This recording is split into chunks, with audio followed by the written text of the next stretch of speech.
மலைகளுக்கு நாயகனாம் முருகப்பெருமானின் பெருமைகளைப் பாடி தன் விரக வேதனையை தீர்த்தருளுமாறு தலைவி அவனை வேண்டுவதாக அமைந்த 56வது கந்த ரந்தாதி செய்யுளை இன்று நாம் பார்க்க இருக்கிறோம்.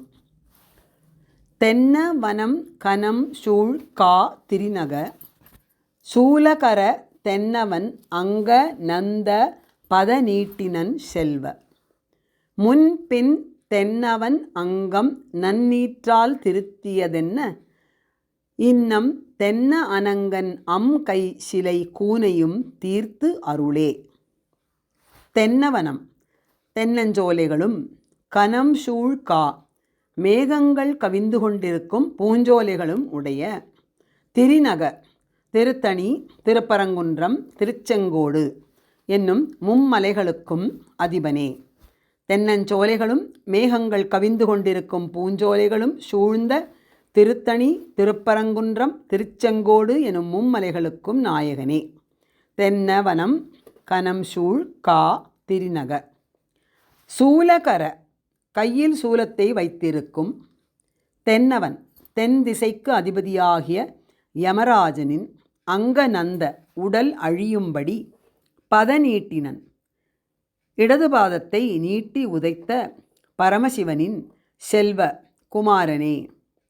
மார்க்கண்டேயனை காப்பதற்காக கையில் சூலம் பிடித்திருந்த தென் திசைக்கு அதிபதியாம் யமனை தன் பாதத்தை நீட்டி உதைத்த சிவபெருமானின் மைந்தனே. சூலகர தென்னவன் அங்க நந்த பத நீட்டினன் செல்வ. முன் பின் முன்னால் மார்பிலும் பின்னால் முதுகிலும் வளைவுகளை உடைய தென்னவன். முன்பு தென்னவன் என்ற சொல் யமனை குறிக்க வந்தது. இங்கு அது பாண்டியனை குறிக்கும் சொல்லாக அமைந்துள்ளது. பாண்டியனின் அங்கம் உடல் கூனை நன்னீற்றால் திருத்தியதென்ன சம்பந்த பெருமானாக தோன்றி நன்மையே பயக்கும் விபூதியை தடவி பதிகம் பாடி சரி செய்து நிமிர்த்தியது போன்று தென்ன அனங்கன் வனப்புடையவனும் கண்ணுக்கு புலப்படாத உருவமுடையவனும் ஆன மன்மதனின் கை சிலை அழகிய கையில் பிடித்த கரும்பு வில்லின் கூனையும் வளைவையும் தீர்த்து அருளே. தீர்த்து அருள்வாயாக. பதிகம் பாடி திருநீற்றை தடவி பாண்டியனின் உடல் கூனை நீக்கினாய்.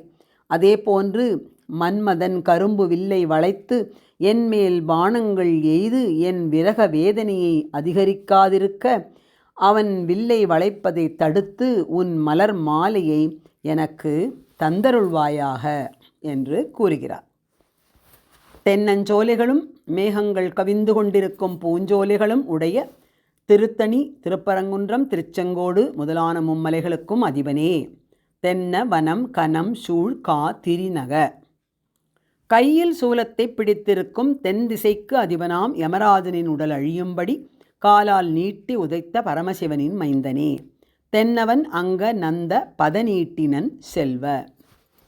மார்பிலும் முதுகிலும் கூனை உடைய பாண்டியனின் உடலை நன்மையே பயக்கும் விபூதியினால் சரி செய்து நிமிர்த்தியது போன்று முன்பின் தென்னவன் அங்கம் நன்னீற்றால் திருத்தியதென்ன இப்போது வனப்புடைய உருவமற்ற மன்மதனின் அழகிய கையில் பிடித்த கரும்புவில்லின் வளைவையும் நீக்கி அவன் என்மேல் பாணத்தை எய்யாதபடி நீ அணிந்திருக்கும் மாலையை தந்தருளி என் விரக வேதனையை நீக்குவாயாக என்பதை இன்னம் தென்ன அனங்கன் கை சிலை கூனையும் தீர்த்தருளே என்று கூறுகிறார்.